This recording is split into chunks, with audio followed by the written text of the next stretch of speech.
Hi kids, it's Jeannie, and today's video about the psychology of food is called Eating Disorders and Body Image. Two very important things that kind of go hand in hand on one side of the coin, and on the other side of the coin may not go hand in hand in your particular case. First of all, eating disorders. Many of us at one point in our lives or another have had an eating disorder, whether or not you fess up to it or not. An eating disorder comes in many ways and types. It can be avoiding food, a huge food avoidance issue. It can be overindulging to the point of making yourself sick. It can be hiding food. It can be, secreting it away in drawers or in your closet, whatever. And it can also come with just stopping eating, the anorexia sort of deal. In my particular case, my food disorder came at a very young age, and I had bulimia, and I was to the point that by the time I was 12 years old, I could walk into a bathroom, look at the toilet, lean forward a little bit, and get rid of whatever meal I had just had. I was not overindulging, but I had already come to the point of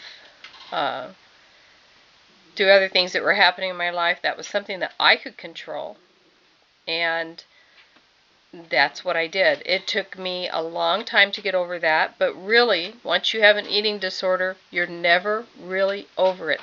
It's with you for life. It's like anybody that's in a recovery of any type. You're always an alcoholic, you're always a drug addict, you will always have an eating disorder.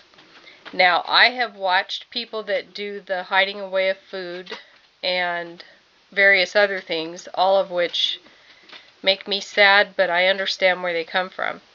If you find yourself in that type of a situation where it is interfering with your daily life, please get help.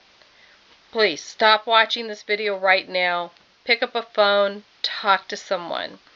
Some of these things can be life-altering, and some of them can be life-ending. So please pay attention to yourself and your body.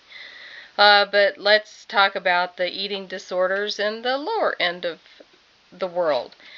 In my case as well, I was in my 40s, and I had lost a large amount of weight very quickly. Now, I didn't own a scale because a scale was a dangerous thing for me to own. I did not want to know my weight. Every time I went to the doctor, they weighed me backwards on the scale, so I would never see my number. It was not good for me to focus on that number.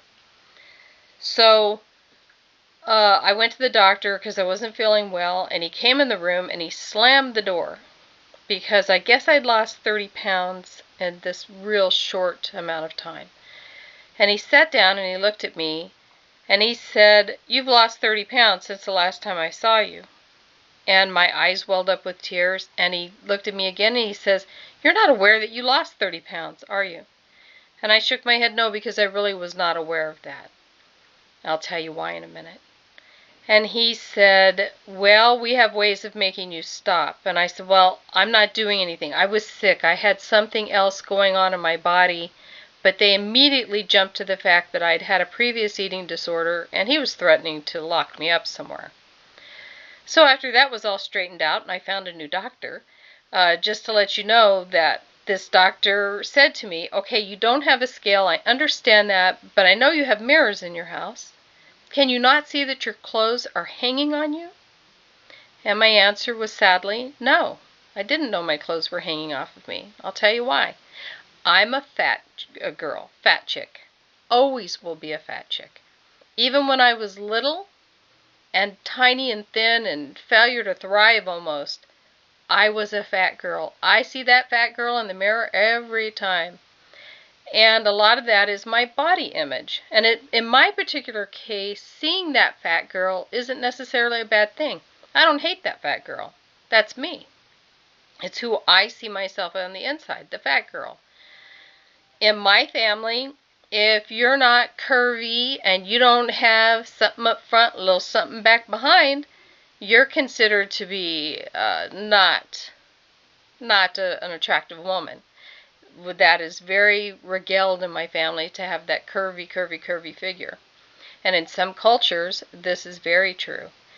In many cultures throughout the world, if you're underweight, it is a shame to your family. It means that they're not able to provide for you, or they're not taking care of you.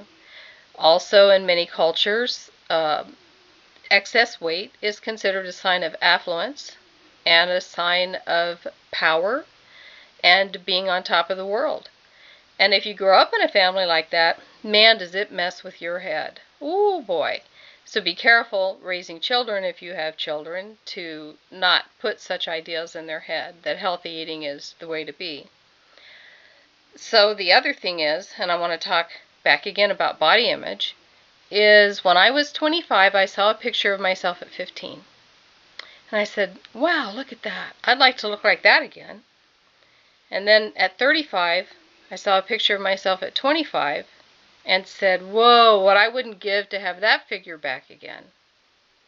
And then at 45, I saw a picture of myself at 35. This is the true story. And I said, what am I doing? Why do I want to look like myself at 35? No, I don't. I'm myself today in the skin I'm in. This is me. This is how I look. And I should be happy that I'm walking God's green earth, right? Getting your head on straight about your body image is the most important thing you can do for you.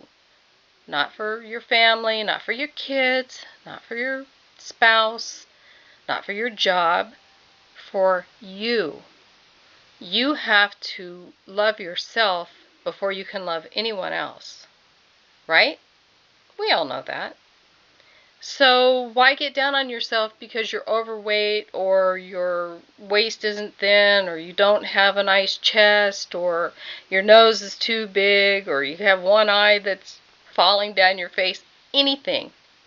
Stop it. Nip that in the bud today. You have to love yourself.